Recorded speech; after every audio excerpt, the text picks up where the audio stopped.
그러나 하나님께서는 이 모든 과정을 통해서 하나님께 더욱 가까이 가게 하시고 또한 우리를 통해서 하나님의 선한 뜻을 이루어 가시는 하나님이심을 깨닫게 되면서 다시 한번 감사를 드리게 됩니다.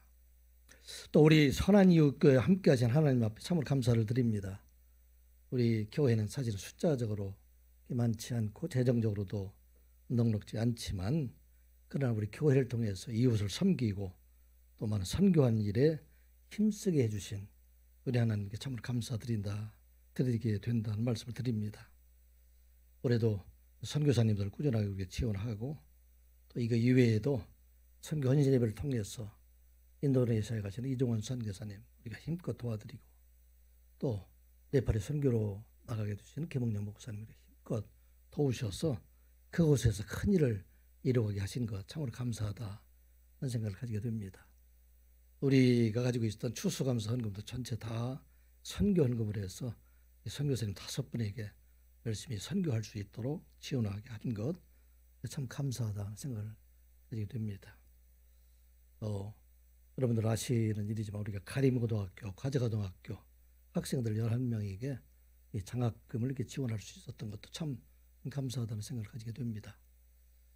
얼마 전에 난모론 전화가 이렇게 계속 와서 저는 요즘은 이게 난모론 전화기 잘못 받으면 이게 잘못되면 이렇게 요즘은 보이스 피싱이라든지 이런 것들 때문에 받지 않았는데 계속 전화가 와서 받았더니 가림고등학교 교장 선생님한테 전화가 왔어요. 그래서 선한 이웃교회에 대해서 참 감사를 드린다. 그리고 어려운 때에 장학금을 지원해 주셔서 자기 어려운 학생들에게 자기가 힘껏 도와드리겠다, 돕도록 하겠다. 그렇게 말씀드렸습니다. 어렵게 목회 생활하시는 분들 우리 운영위원회에서 선정해서 5분에게 이렇게 또 지원할 수 있도록 참 감사를 드리게 됩니다.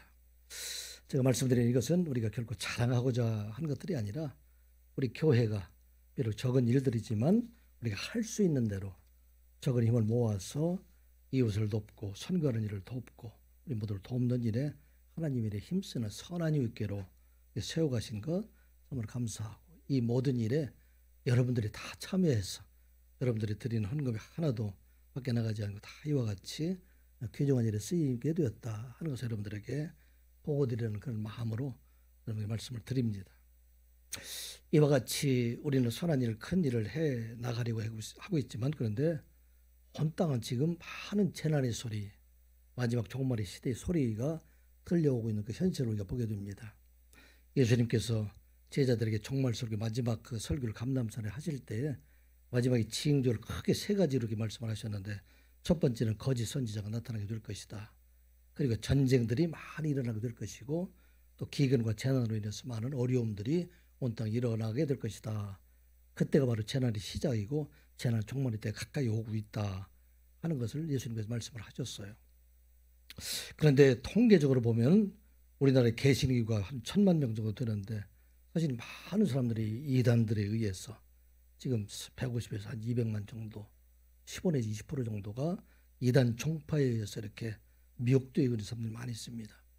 자칭 그리스도라고 생각하는 사람들, 자기가 하나님이라고 얘기하는 사람들이 우리나라에도 50여 명이나 되고 있습니다. 요즘 신문에 계속 나오고 있는 사람, JMS라는 그 사람도 자기가 자칭 하나님이라 얘기하는 사람, 그런 사람들이 우리나라에 많이 있어서 많은 사람들을 미혹하고 있는 것이 바로 이 종말의 때를 우리가 알게 하는 그런 내용들이 됩니다.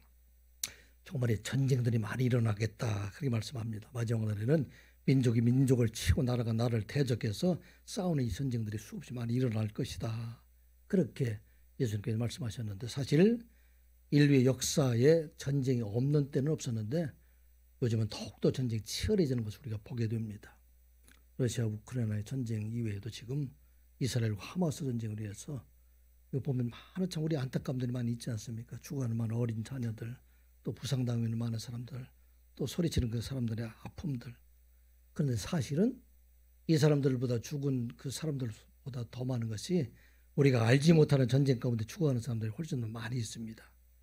미얀마 내전은 1948년부터 시작을 해서 지금까지 계속되고 그 죽은 사람만 해도 10,000명 이상이 되고 또 이거 이외에도 소말리아, 시리아, 예멘, 콜롬비아 지구상 곳곳마다 지금 전쟁이 없는 곳이 없어요. 많은 곳에 마지막 때의 소리를 우리에게 좀 들려주고 있다. 그것을 말하고 있는 것입니다. 마지막 때에 기근과 재난이 많이 있을 것이다. 그렇게 말합니다. 하는 것처럼 지진들이 많이 일어나고 있잖아요. 재난들이 기후의 이상으로 해서 많은 어려움들이 있잖아요. 지구의 온난화 얘기하는데 요즘은 온난화라는 얘기가 이제 없어지게 됩니다. 지구의 열대화로 이렇게 바뀌고 있다 말합니다. 열대화로 바뀌게 되면서 생태계가 완전히 무너지게 되는 그런 때를 맞게 하게 됩니다. 세계 기상지구의 분석에 의하면 올해 7월 달이 지금까지 지구의 역사상 가장 더운 한 해였었고, 그런데 이것이 시작이 불과하다. 이거보다 훨씬 더 더운 날이 계속해서 이어지게 될 것이다 말합니다. 요즘 며칠간 우리 혹한으로 좀 고생을 했지만 우리가 얼마 전만 하더라도 12월 달에 영상 30도 가까이 오르게 되어 장맛비보다 더 많은 그런 비가 오르게 된 것, 이런 것들이 다 지구의 온난화를 넘어서 열대화에 이르게 된다. 미국의 도시 같은 경우는 상상할 수 없는 50도 이상 그렇게 무더위가 계속되고, 또 아프리카 중부와 또 유럽 지역에는 산불들이 나서 많은 어려움이 있는 것을 우리가 보게 됩니다. 온 땅에 우리 사람들이 통제할 수 없는 그런 재난에 있다가 가까이 오고 있다. 말씀하고 있는 것입니다. 많은 사람들이 지구의 위기를 말하고 있는데 이제 사람들이 통제할 수 없어요. 할 수 없는 그런 때가 가까이 오고 있다. 이런 때 우리 성탄절을 맞이하면서, 태강 주님 오신 그날을 맞이하면서 우리는 어떻게 주님 오시는 것을 우리가 기다리고 맞이할 수 있을까? 태강절 어떻게 지내야 될 것인가? 우리는 다시 오시는 주님을 생각하며 그날을 준비하는 자로 살아가야 된다 하는 것을 우리에게 말씀하십니다. 2000년 전에 유대 땅 베들레헴에 오신 예수님께서 세상 끝날에 내가 다시 오시겠다, 그렇게 말씀하셨어요. 마지막 제자들과 밤을 보내시면서 두려워하고 근심하는 자들에게 두려워하지 말라, 근심하지 말라, 내 아버지 집에 거할 곳이 많이 있는데 내가 그곳에 가서 너희들이 거할 곳을 준비하고 난 다음에 다시 와서, 3절에 보면, 요한복음 14장 3절에 보면, 가서 너희를 위하여 거처를 예비하면 내가 다시 와서 너희를 내게로 영접하여 나 있는 곳에 너희도 있게 하리라. 아멘. 예수님 말씀, 하나님의 말씀이에요. 하나도 땅에 떨어지지 않고 다 이루어지는 하나님 말씀이 된다는 것입니다. 여러분들은 우리 예수님을 눈으로 보지 못하잖아요. 예수님께서 우리를 다시 우리가 눈으로 볼 수 있는 그 예수님을 만나게 하신다 하는 말씀입니다. 세상에 사는 우리 모두가 다 마지막 종말이 반드시 있다 하는 걸 우리가 잊지 말아야 됩니다. 사람들이 알고 있으면서도 잊어버리는 것이 바로 우리 종말의 때를 잊어버리고 사는 것이 바로 우리들의 모습이다 하는 것입니다. 세상이 끝날은 지구의 종말이 될 수도 있고, 이 지구의 종말이 아니라 할지라도 우리 모두에게 개인의 종말이 있어서 우리는 이제 예수님 앞에 우리가 설 날이 가까이 오고 있다 하는 것을 말하고 있습니다. 이 시간 예배하는 우리 모두가 그리스도 안에서, 믿음 안에서 살아가다가 다시 오시는 주님, 다시 가서 우리가 뵙게 되는 그 주님을 여러분들 눈으로 바라보는, 눈으로 만나는 여러분들 되시기를 주님의 이름으로 축복합니다. 그 주님을 우리가 어떻게 영접해야 될 것인가? 우리가 어떻게 준비하면서 그날을 준비하고 살아가야 될 것인가? 이 오늘 첫 번째 오신 예수 그리스도, 그 베들레헴에 오신 예수님을 생각하며 우리는 어떻게 예수님을 만날 준비를 해야 될 것인가? 이 세상에 살아가고 있지만 우리 모두가 다 예수님을 만나게 될 텐데 우리 어떻게 주님 만날 때 우리가 어떻게 나갈 것인가? 그에 대한 말씀이 바로 오늘 본문의 말씀입니다. 첫 번째 우리가 주신 말씀은 요셉과 같이 이름 없이 하나님의 일을 행하다가 마지막 날에 주님을 만나는 여러분들 되시기 바랍니다. 우리가 비록 적은 자로, 선한 이웃께 가장 이익 앉은 자로 있지만 우리 하나님께서 우리 하나를 다 각자 바라보시는데, 우리가 이것에 적은 충성을 다 하게 될 때 하나님께서 우리의 작은 충성을 통해 하나님이 큰 일을 이뤄가시고 마지막 날 우리를 만나 주신 하나님이시다 하는 말씀입니다. 우리가 큰 일을 못하잖아요. 사실은 물론 큰 일을 하는 분도 아니지만, 그런데 우리의 작은 헌신이 큰 일을 이뤄가는 시작이 되게 하신다 하는 말씀입니다. 18절, 19절, 20절 말씀 같이 보겠습니다. 예수 그리스도의 나심은 이러하니라. 그의 어머니 마리아가 요셉과 약혼하고 통과하기 전에 성령으로 잉태된 것이 나타났더니 그의 남편 요셉은 의로운 사람이라. 그를 드러내지 아니하고 가만히 끊고자 하여 이 일을 생각할 때에 주의 천사가 현몽하여 이르되 다윗의 자손 요셉아 내 아내 마리아 데려오기를 무서워하지 말라. 그에게 잉태된 자는 성령으로 된 것이라. 아멘. 예수님의 출생에 대한 기록이 마태복음과 누가복음 이렇게 좀 자세하게 기록이 되어 있습니다. 누가복음에서 예수님의 출생에 대한 기록을 할 것은 마리아를 중심으로 이렇게 기록이 되어 있습니다. 그래서 하나님께서 가브리엘 천사를 마리아에게 보내셔서 성령으로 잉태될 것을 말씀해 주시고 그 이름을 예수라 하라, 그렇게 기록을 하고 있습니다. 그런데 오늘 마태복음에서는 요셉에게 마리아가 잉태된 사실을 알려주고 그 이름을 예수라 하라 하는 것을 요셉에게 말씀을 하고 있는 것을 보게 됩니다. 누가복음은 온 세상의 하나님이라 하는 그런 차원에서 기록을 하고 있고, 특별히 마태복음은 유대인의 왕으로 오신 예수 그리스도를 강조하기 위해서 지금 요셉을 통해서 지금 말씀하고 있는 것을 보게 됩니다. 사실은 또 다른 말이 아니라 하나님께서 마리아에게도 이와 같이 그 사실을 알려주시고 천사를 통해서 요셉에게도 이 사실을 알려주는 것을 보게 됩니다. 그런데 성경에서는 예수님의 육신의 아버지인 요셉의 이름에 대해서는 거의 등장을 하지 않고 있어요. 마태복음과 누가복음에서는 예수 출생 때 잠깐 등장하고 그 이후에는 요셉의 이름이 사라지게 됩니다. 마가복음에서는 예수님의 이름을 마리아의 아들 목수, 요셉의 이름도 여기 사라져버려요. 그렇게 기록을 하고 있습니다. 요셉에 대한 기록은 거의 없는 것을 보게 됩니다. 오늘 본문에서도 단지 요셉은 의로운 사람이다, 그렇게 소개를 합니다. 요셉은 자기 이름을 드러내고 있지 않지만 오늘 마태복음에서 말씀하고 있는 것을 보게 되면은 아브라함과 다윗의 후손, 그 가문이었던 요셉의 가정에서 예수 그리스도께서 사람의 몸으로 오셨다 하는 것을 지금 말씀하고 있는 것입니다. 요셉은 처음에 마리아가 성령의 잉태된 것을 알지를 못했습니다. 서로 약혼만 하고 1년 동안 떨어져 있는 기간 동안에 서로 오가면서 지냈는데 오늘 보니까 마리아가 그 안에 잉태된 사실을 이렇게 알게 됩니다. 약혼은 했지만 이 요셉에게는 자기와 아무런 관계가 없이 마리아가 잉태된 사실을 알고 아마 이 마리아는 자기가 모르는 다른 남자와 관계를 해서 이게 아이가 되었을 것이다 생각해서 자기를 떠나서 가만히 놓아주려고 보내주려고 그렇게 생각을 했다 말합니다.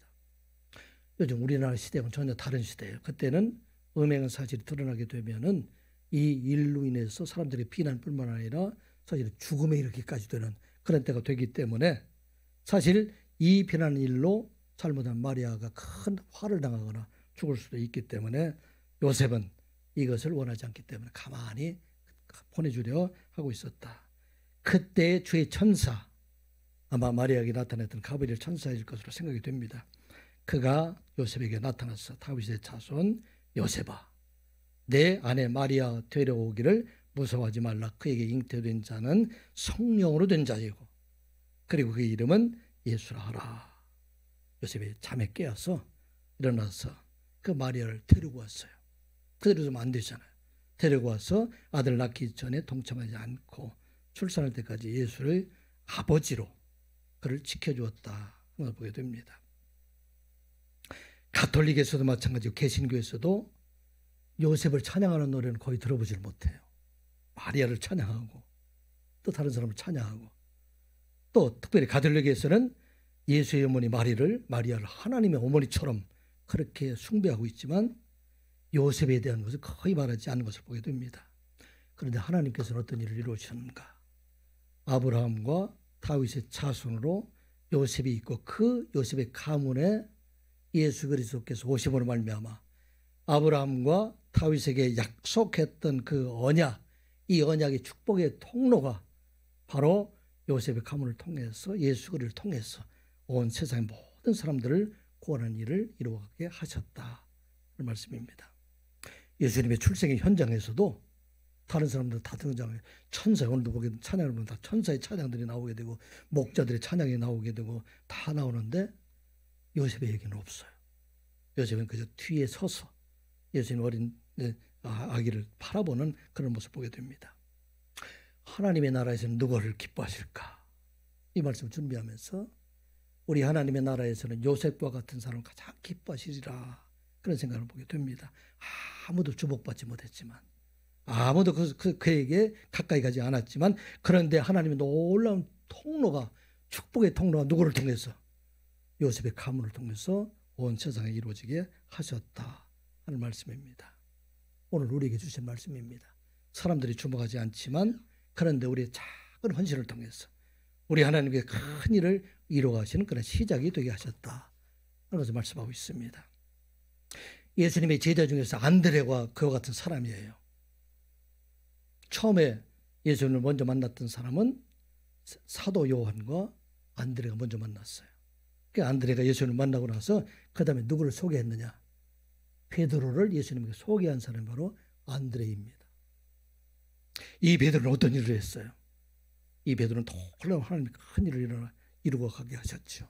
그를 통해서 한번 설교를 하게 되니까 5,000명이나 되는 많은 사람들, 이 사람들이 구원받는 하나님의 놀라운 역사가 일어나고 3,000명이 되는 많은 사람들, 그 사람이 구원받는 놀라운 역사가 일어나고 순교를 통해서 많은 사람들이 베드로를 통해서 주께로 돌아온 놀라운 역사가 일어나게 된 것을 보게 됩니다. 베드로가 큰 사람입니까? 안드레가 큰 사람입니까? 베드로가 큰 사람이에요. 크다는 얘기는 하나님 큰 일을 많이 했다는 얘기예요. 위대하다는 그런 얘기가 아니고. 그런데 이 베드로를 예수님께 소개한 사람이 누구예요? 안드레예요. 안드레가 한 일은 작은 일이지만 어떻게 보면 이건 우리가 할 수 있는 일이에요. 우리들이 다른 사람을 주께로 인도하는 일들 작은 일이잖아요. 하나님께서는 그를 통해서 큰 일을 이루어가신 하나님 바로 우리 하나님이시다 하는 말씀입니다.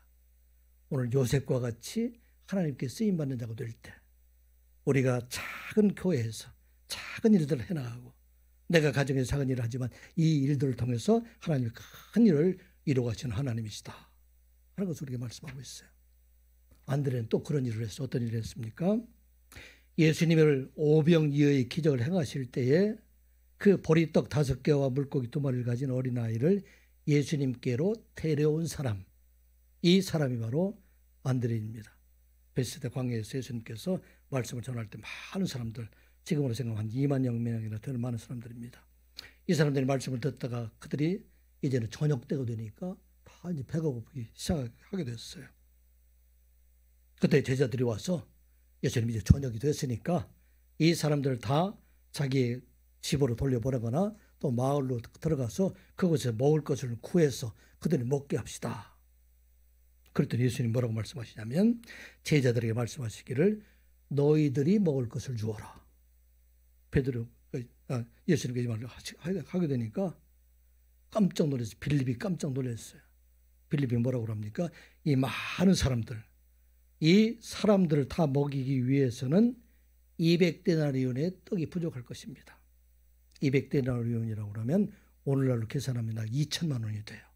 2천만 원을 가져야 이 사람 먹을 수 있는데 우리가 돈이 없는데 이 사람 어떻게 먹습니까? 그때에 안드레가 한 아이가 가지고 온 보리떡 5개 물고기 2마리를 가지고 예수님께로 나옵니다. 아무것도 기대가 아니라 우리에게는 지금 가진 것이 이것뿐인데 이것이 어떻게 큰 일이 될 수 있습니까? 그러나 그의 마음속에는 예수님은 하나님이시니까 예수님은 이 일을 이루실 것이다 하는 그런 믿음을 가져가게 될 때 어떤 일이 일어났습니까? 보리떡 5개 물고기 2마리로 장정 5,000명 2만 명을 먹이고도 12광주리가 남았다. 그렇게 말하고 있습니다. 이 기적의 시작이 아무것도 아니지만 베드로가 그 어린 아이를 예수님께로 인도함으로 인해서 이 큰 일이 시작이 되었다 하는 말하고 있습니다. 오늘 우리 선한 이웃교 성도들에게 주신 말씀입니다. 우리가 주변에는 큰 교회처럼 크지 못하고 우리 하는 일들 많지 못하고 그러나 우리 하나님께서는 큰 일을 작은 자의 헌신, 숨은 자의 봉사에서 시작되고 있음을 여러분을 잊지 아니하고, 우리 하나님께서 이름 없이 헌신한 요셉, 그 요셉을 통해서, 그 가문을 통해서 하나님이 큰 일을 이루어가게 하셨다 하는 말씀입니다. 오늘날에도 요셉의 찬양은 없어요. 여러분들 요셉 찬양하는 소리 들었어요? 다 마리아 찬양하고 천군 천사 찬양하고 다 다른 사람을 찬양하는데, 그런데 이 요셉은 숨어 있지만 우리 하나님께서는 그를 통해서 큰 일을 이루어가셨다 하는 말씀입니다. 여러분들 한번 생각해 보세요. 요셉이 없이 마리아 혼자 잉태해서 아이를 가졌다 생각하면 아마도 음란한 여인으로 인식이 되어서 그가 예수님의 세상에 오실 큰 아마 어려움들이 있었을 거예요. 그런데 이 잉태된 예수의 아버지가 되어서 그를 지켜줌으로 인해서 그 이 땅에 와서 큰 일을 이루어가게 하는 큰 일을 이루어가신다 하는 말씀입니다.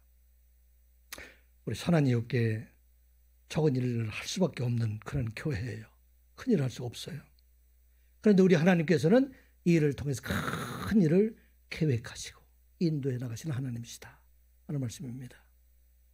여러분들이 인도네시아 선교사에게 보냈던 헌금으로 인해서 그곳에 벙굴로 있는 아이들, 유치부 학생들이, 많은 사람들이 지금 말씀을 배우고 있어요.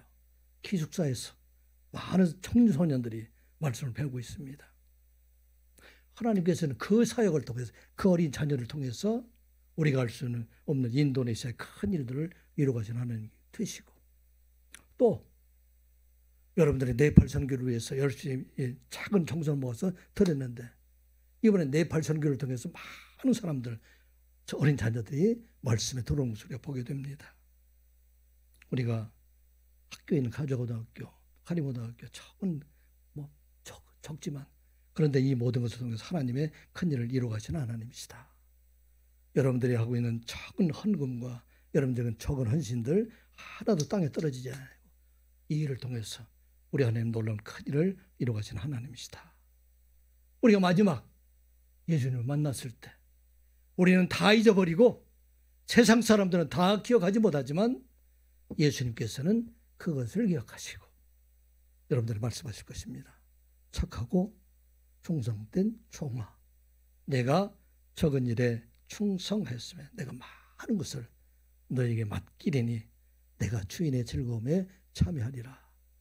이 시간 한 해를 마감하면서 주님 오실 그날 준비하면서 예배는 우리 모두가 요셉과 같이 비록 드러나지 않는 일이지만 우리가 열심히 하나님 앞에 헌신하고 섬김으로 하나님의 큰 역사에 그 기초가 되는 여러분들 되시기를 주님의 이름으로 축복합니다. 두 번째 우리가 주신 말씀, 우리가 주님의 오심을 준비하면서 차근히 충성하는 자가 되고, 두 번째는 죄사함의 은혜 가운데 살아가고 죄사함의 기쁨 가운데 살아가는 여러분들 되시기 바랍니다. 예수님께서 오실 때 그 예수의 이름을 예수라 하라. 그리고 그 예수 그리스도의 은혜로 우리 모두가 죄사함의 은혜 가운데 살아가게 됩니다.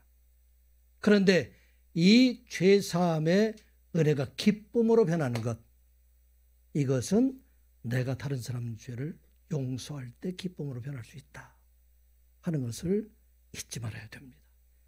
많은 사람들이 죄사함의 기쁨을 알지만 용서의 기쁨을 잊어버리고 사는 사람들이 많이 있어요. 우리 하나님이 얼마나 기뻐하셨을까요? 하나님은 죄사함을 받을 분이 아니잖아요. 하나님의 기쁨은 어떤 기쁨입니까? 택하신 모든 백성들 다 죄를 용서해 주실 때 그 하나님 가장 큰 기쁨, 우리가 감당할 수 없는 그 기쁨을 우리 하나님께서 가지고 계시다 하는 말씀입니다. 21절 22절 말씀 같이 보겠습니다. 아들을 낳으리니 이름을 예수라 하라. 이는 그가 자기 백성을 그들의 죄에서 구원할 자이심이라 하니라. 이 모든 일이 된 것은 주께서 선지자로 하신 말씀을 이루려 하심이니라. 이르시되 아멘. 주의 천사가 지금 요셉에게 나타나서 다윗의 자손 요셉아, 내 안에 두려움을 두려워하지 말라.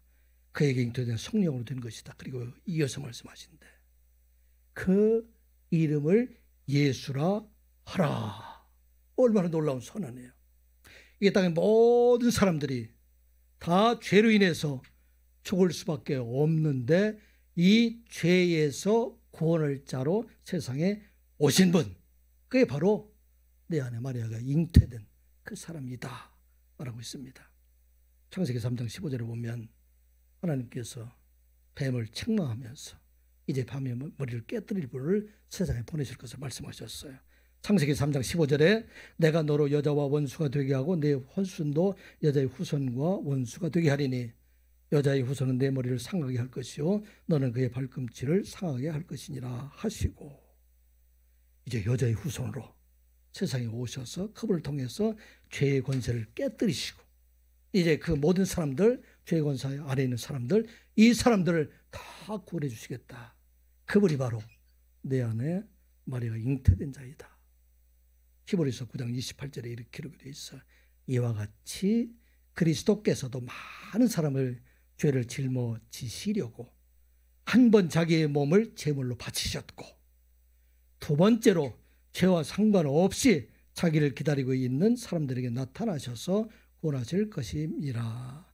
아멘. 처음에 오신 예수님께서는 이제 이 세상의 모든 사람들의 죄를 대속하시게 짊어지시고 이를 위해서 죽으시고 두 번째 다시 올 때는 그 죄사함을 받은 사람들, 그 사람들 다 구원하시기 위해서 세상에 오셨다 하는 말씀입니다.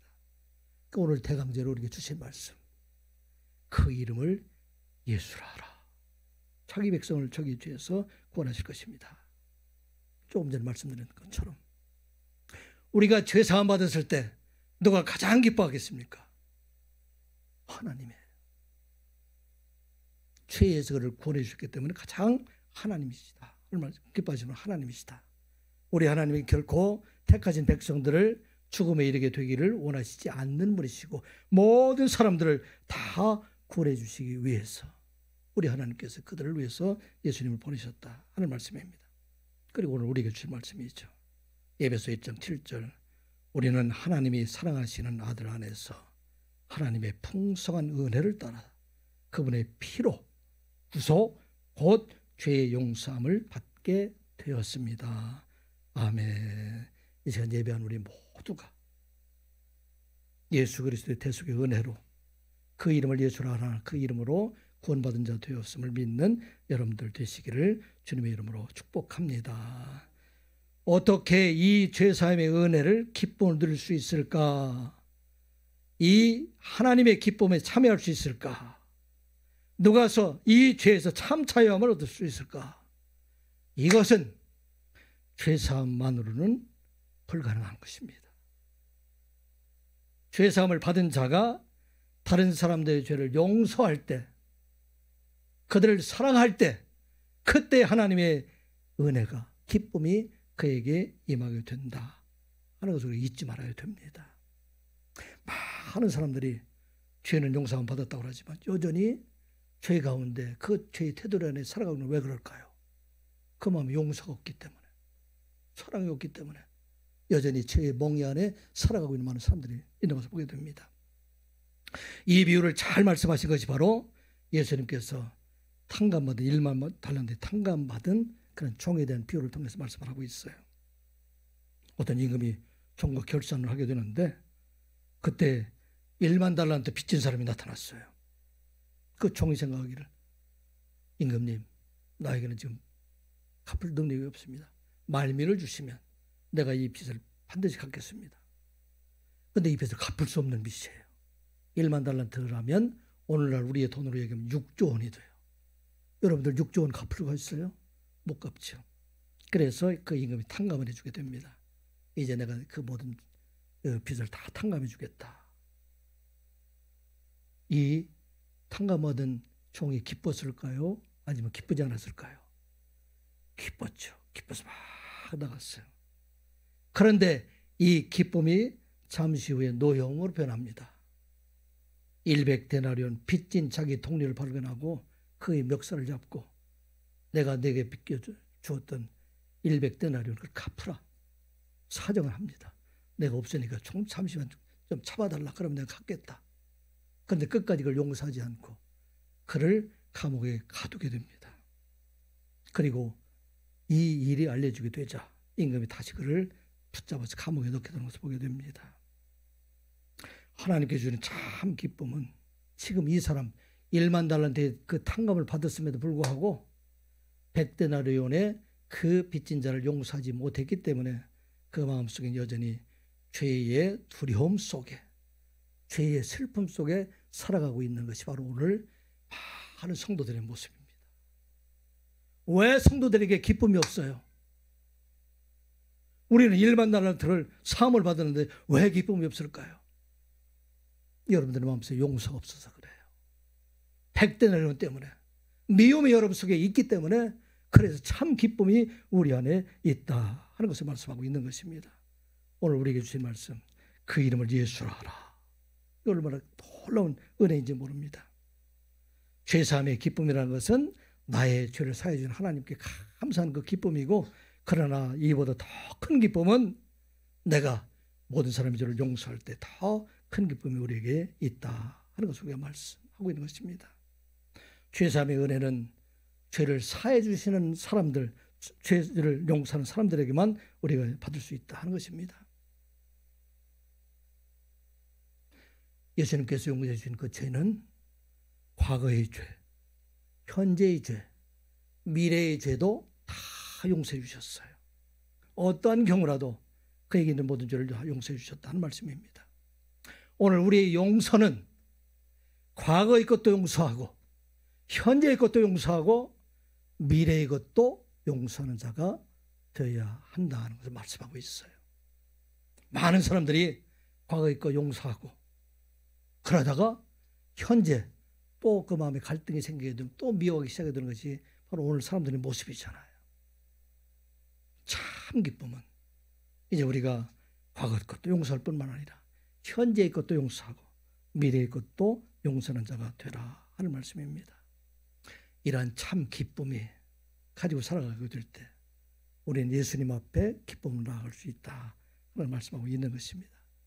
23년도 한 해가 지나가기 전에 여러분들 마음속에 아직도 용서하지 못한 그런 것들이 있다면 이 일로 인해서 그의 노예로 살지 말고 참 기쁨을 얻기 위해서는 여러분의 마음 중심에서 예수님께서 우리를 용서하신 것처럼 여러분들 진실로 용서하는 대로 살아가는 저와 여러분들, 그리고 하나님의 참 기쁨이 여러분들의 삶 속에, 여러분들의 가정에, 우리 교회에 넘치기를 주님의 이름으로 축복합니다. 우리에게 주시는 주님의 나라를 소망하면서 우리는 작은 일을 가지고 섬기는 자, 또 용서함 받은 대로 용서하는 자, 또 한 가지 우리가 기억해야 할 것은 임마누엘 하나님과 함께 이 땅에 연약하고 병든 자와 함께하는 성도가 되시기 바랍니다. 높은 하나님께서 죄악 많은 세상에, 근심 걱정 죽음에 있는 세상에 오셔서 임마누엘이 되셨어요. 임마누엘이 되셨다는 얘기는 우리와 함께 거하시게 되셨다 하는 말씀입니다. 그 하나님과 함께 우리가 가야 될 것은 높은 곳, 화려한 곳이 아니라 낮은 곳, 병든 곳, 슬픔 있는 곳에 나가야 된다 하는 말씀입니다. 22절, 23절 말씀 같이 보겠습니다. 이 모든 일이 된 것은 주께서 선지자로 하신 말씀을 이루려 하심이니 이르시되 보라 처녀가 잉태하여 아들을 낳을 것이요 그의 이름을 임마누엘이라 하리라 하셨으니 이를 번역한즉 하나님이 우리와 함께 계시다 함이라. 아멘. 처녀가 아들을 낳은 이름을 임마누엘이라. 요 얼마나 놀라운 하나님 말씀인지 모릅니다. 이 땅에 오셔서 지금 이곳에 고난당하고 있는 우리와 함께 하시는 그 하나님 바로 우리의 임마누엘 하나님이시다 하는 말씀입니다. 죄를 사해 주실 뿐만 아니라 그 하나님은 고난당하는 백성들과 함께 살아가실 뿐만 아니라 지금도 성령으로 우리와 함께 계시는 하나님이시다 하는 말씀입니다. 그래서 그 하나님이 계시는 그곳, 병들고 지치고 슬퍼하는 그곳에 함께하는 자가 되라 하는 말씀합니다. 예수님께서 사역을 하시면서 예루살렘과 갈릴리를 오가면서 사역을 하셨어요. 예루살렘에 있던 예수님께서 갈릴리로 올라가실 때 한 번은 요단 동편으로 가는 그 길을 택하지 않고 중앙 산지의 사마리아 지방을 건너가게 됩니다. 사마리아 성 수가성 우물가에 앉으신 예수님은 그때 힘이 있었을까요? 지쳤을까요? 몹시 지쳐 있어. 그래서 성경을 그렇게 말하고 있어요. 여행길에서 몹시 지쳐서 그 지친 몸으로 한 사람을 기다리고 있어요. 한 여인을 기다리고 있는 것을 보게 됩니다. 성경이 이렇게 기록이 되어 있어요. 거기 또 야곱의 우물이 있더라. 예수께서 길을 가시다가 피곤하여 우물 곁에 그대로 앉으시니 6시쯤 되었더라. 한낮에 광야길을 걸어오신 예수님께서 몹시 피곤해서 우물가에 앉아 계시는 하나님이시다. 그걸 말하고 있어요. 그곳에서 한 여인을 기다리고 있는 것입니다. 버림받은 한 여인, 실패한 한 여인. 우리가 기억할 때 꼭 잊지 말 것은 임마누엘 하나님은 바로 피곤하신 하나님입니다. 우리 하나님께서는 세상에 오셔서 더위로 세상에 많은 이들로 인해서 피곤한 우리와 같이 같은 몸을 가지고 피곤하신 하나님이시다. 그 피곤하신 하나님, 그 하나님은 우리와 같이 눈물이 있고 아픔도 있고 슬픔이 있던 분이 바로 그 하나님이시다. 그리고 만난 그 사마리아 여인들에게 참 영생의 샘물을 그에게 소개하고 참 예배를 가르쳐줌으로 인해서 그가 영원한 생명 하나님께로 돌아온 놀라운 역사가 있었다 하는 걸 말하고 있습니다. 오늘 임마누엘 하나님이라는 것은 하나님께서 우리에게 오신 것처럼 우리도 가야 될 것은 이 세상에 화려한 것이 아니라 피곤한 몸으로 피곤한 자들에게 같이 가는 것이 바로 우리들에게 주신 하나님의 은혜이다. 이게 바로 임마누엘 하나님이다 하는 말씀입니다. 제가 다니는 근무하고 있는 회사에 올해 하나님의 은혜로 크게 축복을 많이 해주셨어요. 이익이 많이 나는 그런 회사가 됐어요. 우리 대표이사가 올해 축복을 통해서 하나님의 뜻을 알게 해달라 그렇게 기도했다고 합니다. 며칠 전에 한 얘기에 같이. 그래서 이 징표가 우리 큰 축복을 해주게 되면 코스닥에 올려서 더 큰 회사로 더 좋은 회사로 올리는 징표로 생각했는데 저보고 어떻게 생각하느냐 물었어요. 제가 뭐라고 대답했을까요? 하나님의 뜻은 큰 재물로 더 큰 재물을 이루어가는 것, 이것이 하나님의 뜻이 아니라 나에게 준 이 모든 것을 가지고 더 많은 사람들에게 나누고 섬기는 일들을 하게 하신 것이 바로 하나님의 뜻일 것입니다. 축복은 쌓아두는 것이 축복이 아니라 많은 성을 쌓는 것이 아니라 축복은 축복의 통로가 되어서 그 통로가 점점 더 넓어지고 커져서 많은 사람들에게 베풀어 사는 것, 이게 바로 축복이 되는 겁니다. 우리가 해야 될 일들은 이제 남은 여생 많지도 않은데 나이가 우리가 비슷해요. 열심히 일할 날이 10년인데 이 10년 동안 얼마나 더 쌓겠습니까? 임마누엘 하나님, 그것이 흘러가야 된다. 어디로 흘러가야 됩니까? 병든 곳으로 흘러가고 슬퍼하는 곳으로 흘러가고 복음이 없는 곳으로 흘러가고 많은 곳으로 흘러가서 그곳에는 많은 사람들이 위로를 주고 구원을 주고 그 사람들의 새로운 소망을 갖게 하는 것, 이게 바로 하나님의 일이다. 오늘 우리가 잊지 말아야 될 이름이 바로 그예요. 그 이름을 임마누엘이라 하리라. 임마누엘은 화려한 곳이 아니에요. 우물가에 힘들어서 지금 앉아있는 예수님 같은 곳이 바로 계신 것이 바로 임마누엘 하나님입니다. 이 시간 우리가 남은 여생 우리에게 주신 그 하나님의 은혜로 임마누엘 하나님, 그 하나님의 은혜를 이루가며 마지막 날에 우리 하나님께 나가면 얼마나 기뻐하실까. 우리는 모르지만 그 하나를 다 기억하시고 우리의 가장 선한 것을 주신 분이 바로 하나님이시다 하는 걸 잊지 아니하고, 오늘 우리가 잊지 말 것, 그 이름을 예수로 하라, 그 이름을 임마누엘이라 하라. 이 말씀을 평생 잊지 아니하고 이 이름 같이 살아가는 여러분들, 그리고 기쁨으로 하나님의 나라에 이르는 여러분들 되시기를 주님의 이름으로 축복합니다. 기도합니다. 아버지 하나님, 요셉과 같이 가장 낮은 자이지만 하나님의 큰 일을 시작하게 하는 그 일을 이뤄가는 하나님께 모든 성도들이 되게 하여 주시옵소서. 그 이름을 예수로 하는 것처럼 용서받은 은혜에 감사하고 이제 참으로 우리의 그동안 맺었던 모든 것을 다 용서함으로 하나님의 참 기쁨에 참여하는 저희들 되게 하여 주시옵소서. 임마누엘 하나님이 우리의 하나님이 되게 하여 주시옵소서. 참으로 피곤한 하나님 그와 같이 피곤한 자들에게 소망을 주는 자로 살아가는 저희들 되게 하여 주시옵소서. 예수님의 이름으로 기도드리옵나이다. 아멘. 찬송가 120장입니다.